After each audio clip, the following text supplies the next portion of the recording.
Hey guys, this is R.C. Blakes, and I am so excited about today's conversation. It's actually more than a conversation. Today I'm actually going to bring you into a short film that was created for the father-daughter talk movement. When I wrote this book, I had no clue that it would become a movement that would literally go around the world.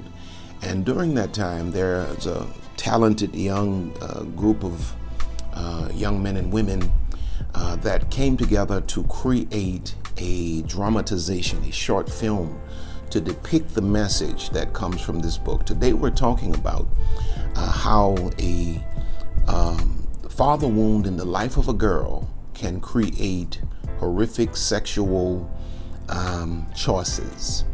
Vulnerabilities is a better word. Stay glued and I'll be back.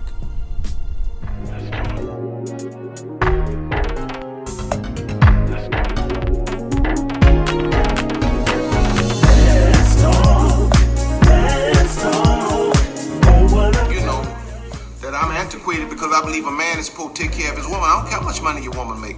A man is supposed to have his mind set on taking care of his woman. Talk. I mean, this may be a bit crude, but I mean, I don't know no other way to say it. I want to talk about booty calls.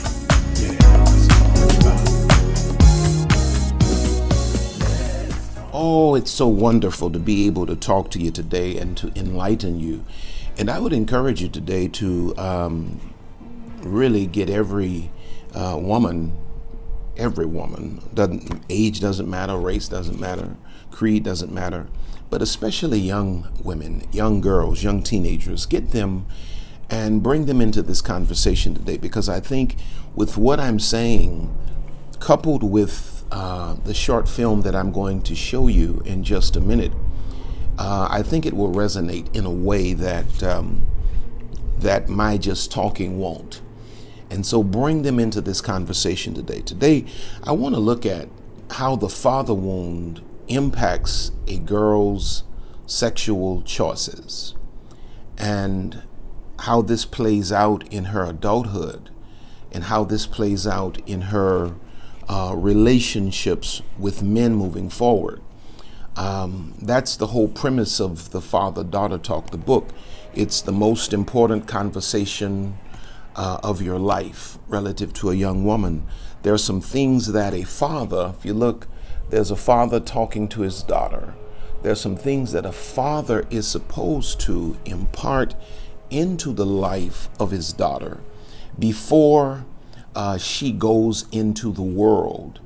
I want you to get your Bibles if you have it. I want to show you a certain passage of scripture where it says, interestingly, it says that in Proverbs 17:6, children's children are the crown of old men, and the glory of children are their fathers. The glory of children are their fathers. That's Proverbs 17:6. Now that is true for sons and daughters. The glory of children are their fathers. When a father is present in the life of his children, when he's present in the life of his son, he teaches him manhood by demonstration. This is why we have such a deficiency in terms of classical manhood today. It's because many of the fathers in all races have been absent, because a father can be absent physically and a father can be absent emotionally while present. You can be present and absent at the same time, and it has pretty much the same impact. And when a father is absent from the life of a son, he fails to develop his manhood on schedule, if he ever develops it, actually. And what happens is, because his father was absent, he never learns how to love a woman, because a young man learns how to love a woman by the example his father lays down as it pertains to how he treats his mother. I treat my wife exactly as my father treated my mother. I learned that through observation. My mother, of course, reinforced it by insisting that I would handle her a certain way, but my father was the one that laid the example down. So when a father's absent in the life of a young man, he fails to develop his manhood on schedule. He fails to see the example. Now, this is not always true. There are always some exceptions to the rule, but most young men who did not have fathers don't know how to handle women. And then what happens is the young man develops this inability to communicate affection because he learns this from his father. So then the young man is left to the streets to learn what manhood is about. And the streets tell him, well, manhood is about sleeping with as many women as you possibly can. Manhood is about, abusing women emotionally, financially, sexually. And sometimes they even teach them that it's to abuse them physically. Now, when you flip the coin and you look at the other side of the house and you deal with the daughter, when the father is absent from the daughter's life, what is missing from her now is the sense of security, because father represents security for the daughter. For the son, he represents the example. He represents confidence, but for the daughter, he represents security. And he also represents in the life of the daughter affirmation. The father is the one that is supposed to feed the young girl's self-esteem and make her to know that she's the most beautiful girl in the world. A girl is supposed to have that message completely and totally cemented into her consciousness by the voice of her father. When he's absent and she grows into womanhood, though she is physically grown, though she is physically matured, though she is sexually matured in terms of her physicality, emotionally she is still a little girl searching for the affirmation that her father should have given her. So what happens is that she goes into the world and she is searching for something that her father did not deposit. The unfortunate reality is that now she's searching for it in the eyes and in the arms of men who teach her that to be affirmed, you must perform sexually. If you perform sexually, I will call you beautiful. If you perform sexually, I will take you out. I will spend money on you. Not knowing the young girl, the young woman at this time, not knowing that she is simply being used as a tool for the perverted agenda of a broken generation of men. And so the father wound plays out horrifically on the canvas of the young woman's relational and sexual choices because she is searching for affirmation. This is why I say that all women are queens, and of course you have some ignorant men that will chime in, these so-and-sos are not queens. And the reality is that they are. No one's told them. They're searching for their identity. When you find a woman that gives herself away sexually, it is not because in 99.9% of the cases that she's just a perverted woman, a no good woman. There's really a little girl somewhere in her that is searching for affirmation, searching for someone to say something positive about her. And the world teaches her to get this affirmation, which is temporary, perform sexually. If you make your sexuality your calling card, then men will love you, men will like you. And the reality is that men can have sex with you 24/7 and never like you. That is the reality. Men will simply use a woman's body to perform certain physical acts and never have any kind of an emotional attachment. This is why you can be so wholeheartedly invested in a relationship that you do everything for a man that has made no commitment to you. And when he's done with you, he walks off and he goes to the next. And the reason you're doing that is not because you're a bad woman. It's not because you're a bad person. There's something in you that is empty, that in many cases, in most cases, your father failed to fulfill, and that is your self-esteem. Now, so number one, the father wound leaves her vulnerable because she's searching for affirmation. And this makes her a target for predators. Because the windows through which a girl can see her future are the eyes of her father. When a girl can look into the eyes of her father and she can see love and adoration, there's something that grows in her. There's something that leaps in her. Now, when she's not had this affirmation, she's now made vulnerable as a woman. When she's not had this affirmation as a child, now she's made vulnerable as a woman to sexual manipulation.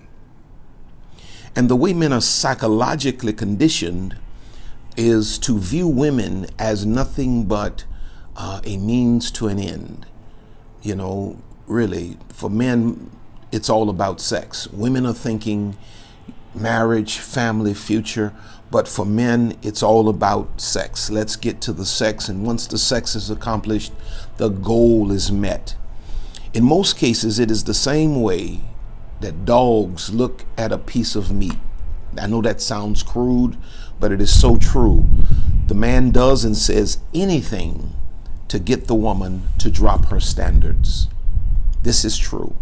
A lot of the stuff that you will hear today from men relative to how gorgeous you are and what they will do for you, a lot of that stuff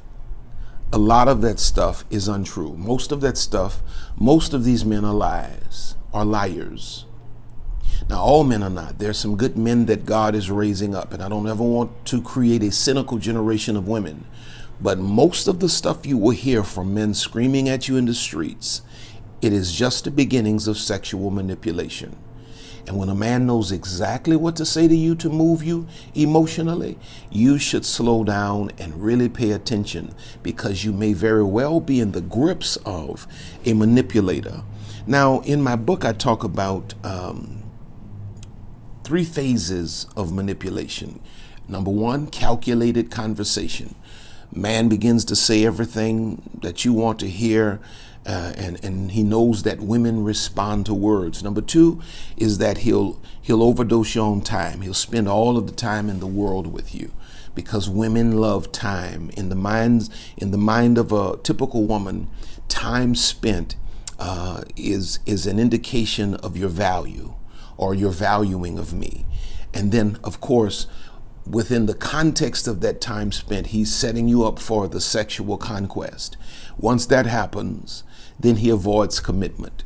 And that's where the soul tie is created. It's a game that's being played. So when the father's absent and the affirmation is not present, the woman is left vulnerable to sexual manipulation. And then the woman has societal pressures, because everything on television, everything in music is saying to the woman, you should be a loose woman. You should allow yourself to hang free sexually. Do whatever you imagine to do to garner the attention of men. Society is actually pressuring the woman into a perverted trap of sexual manipulation, societal pressures. Most women enter a sexual life, watch this, unconsciously. It was not a real personal choice. Most young women are kind of pushed into a sexual life by the music, and even, watch this, by their peers. Peer pressure pushes a young woman into a life of sexuality that many times is premature. And then from my conservative Christian Judeo perspective, anything short of marriage is premature. I know all of you are not going to agree with that. But regardless, society pushes the young woman into a sexual life long before she is prepared, long before she is ready. And all of this stems from what? Her father not having poured into her self-esteem enough for her to be secure enough in her own choices and to discover her own identity and to live by her own principles and standards. When a woman does not have a full self-esteem, she finds herself in the approval trap. She's searching for approval from every and any person she can find it from, especially from men that she's loved and they've left her, or they've made her feel less than. She lives and she strives. She does anything to do whatever it takes to get this or these particular men to come back and to say, you're approved. And the reality is that they will never approve of you. They will never build you. The person that breaks you is not the one that will mend you. And so you need to understand, if you're a young woman, middle-aged woman, older woman, and you're yet making horrific sexual choices, you're sleeping with men that clearly do not love you and do not have your best interests at heart, I want you to know that you have to go inside. You have to go inside of your own soul, and you have to face all of the demons of your past. And you need to find people that can counsel you properly. You need to find people that will build you up. You need to find people that will pour into your self-esteem. You need to read books. You need to listen to speakers that will build your self-esteem and do what I call in my book, QUEENOLOGY, restore your queen consciousness. Now, I want to bring you into a short film that was written, performed, and directed by a wonderful group of young people, specifically for the father-daughter talk movement. And the title of this film is Reflections. And you're going to see a young woman and how she is manipulated by peer pressure, societal pressures, and by the manipulation of a young man, and the consequence of her poor sexual choices. Let's go into that, then I'll be back to close it out.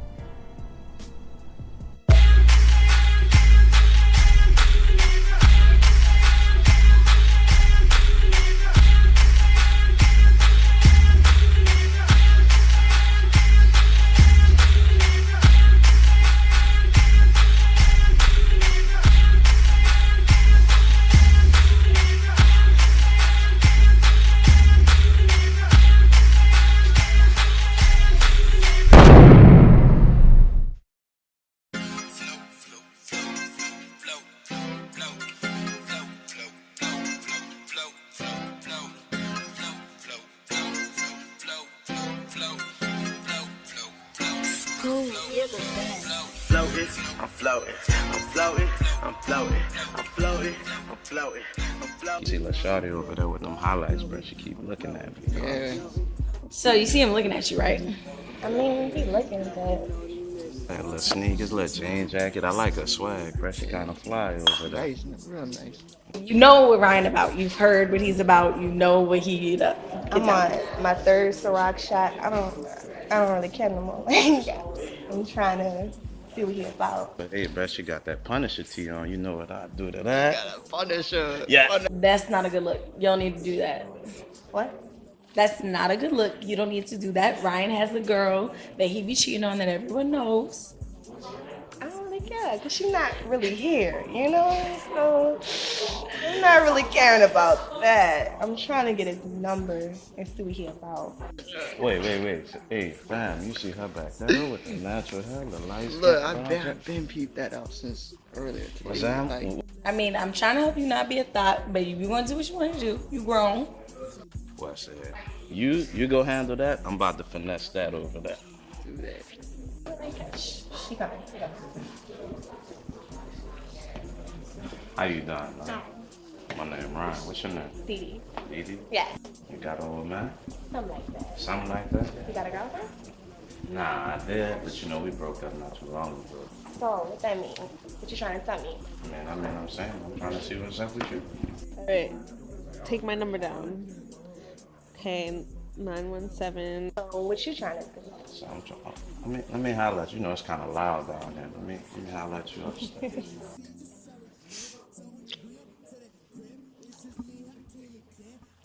You really don't need to go, Dee Dee. You're drunk. I'm alright. I think I got you. She good. I got her. Don't trip. And I be rolling while I'm driving, dropping guts all on the bridge, trying to see just how we live.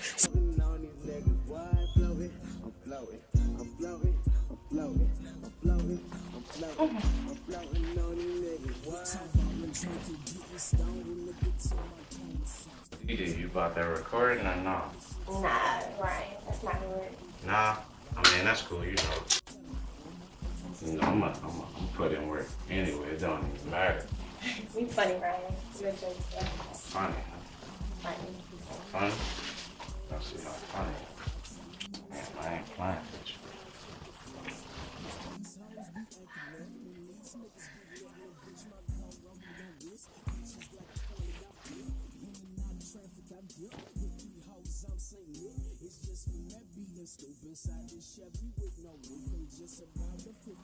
I got it. I'll call you tomorrow. It's just me, that being scoop inside this Chevy with no roof and just about the fifth of goose. Looking for snow bunnies at the booth. She say she ready, then baby, what's good with the crew? I can't think no less of you. All right.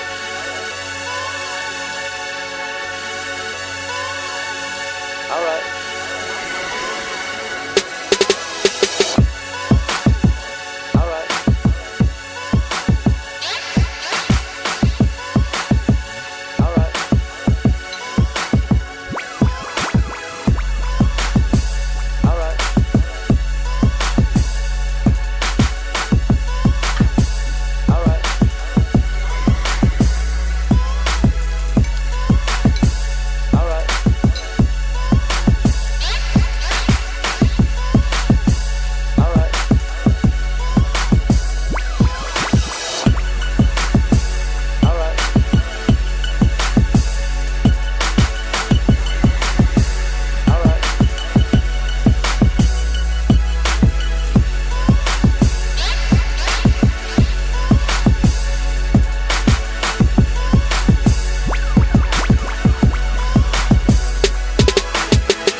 Positive news about the city of New Orleans. We are here inside the Mellow Mushroom in Metairie. I'm Morgan Beard, joined alongside DePaul Foxworth. Now, Don Landclose will join us here in a bit, but DePaul, Lord. it's the holiday season, isn't it? This girl really just It's sent my this favorite picture. time of the year, which means Dino. it's beginning to look a lot like Christmas. And believe it or not, it is that time of year, DePaul. Yeah, boy, this definitely going on.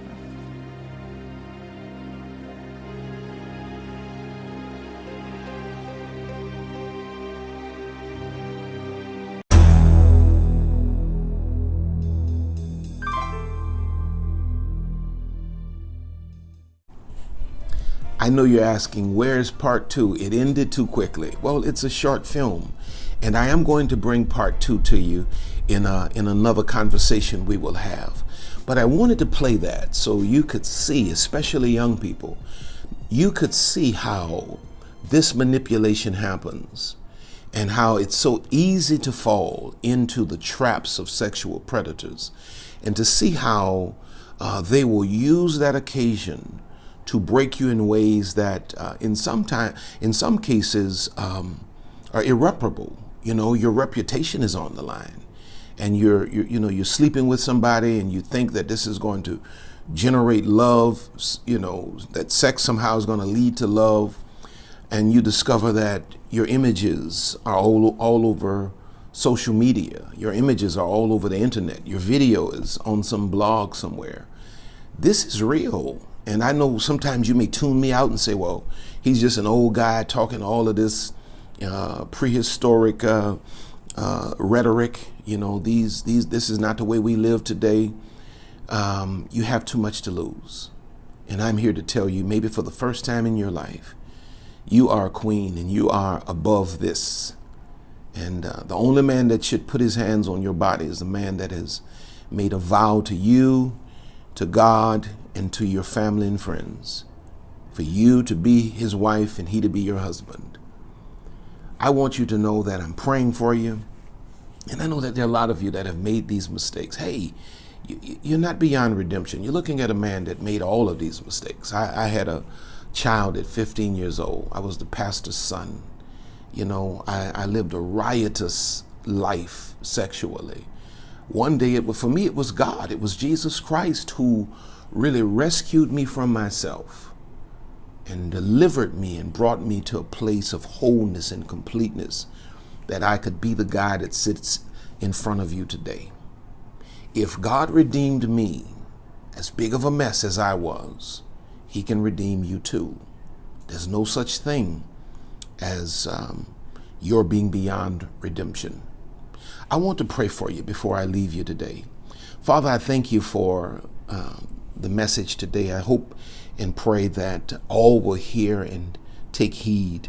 Allow this message to penetrate their hearts. And God, I thank you for pouring into as the Heavenly Father, the Father, pour into the self-esteem of every woman, even every young man that may be listening or watching, and build them up, dear God, where maybe their natural fathers failed them. And God, we thank you for bringing healing to the father wound. We thank you, dear God, for bringing clarity as it pertains to purpose and identity and destiny in Jesus' name. Hey, be on the lookout. If you've not subscribed to my mailing list, go to rcblakes.com, subscribe to my mailing list, because very soon my new program, Transcending the Father Wound, which is going to deal with stuff similar to this, is going to be available at my website. It's a 5-session course. It's the first one I've done. People have been asking me to do it. It's a great commitment, and I did it. I thank God I've done it. And very soon we're going to be releasing it, and it'll be available to the public. I don't know why my tongue is so lazy today. Thank you again for tuning in. Hey, pick up my books at Amazon.com. If this is your kind of thing, please subscribe, like, give me your comments. Tell me what you thought about the short film. As we move forward, we're going to make this thing even more innovative. I want to try to communicate the message in as many ways as possible and from as many directions as possible. So if this is your thing, like it, comment, share it on your social media platforms, all of that. I'm R.C. Blakes, and remember this, you're on top and you're going higher. God has more in store for you. God bless you. Until next time.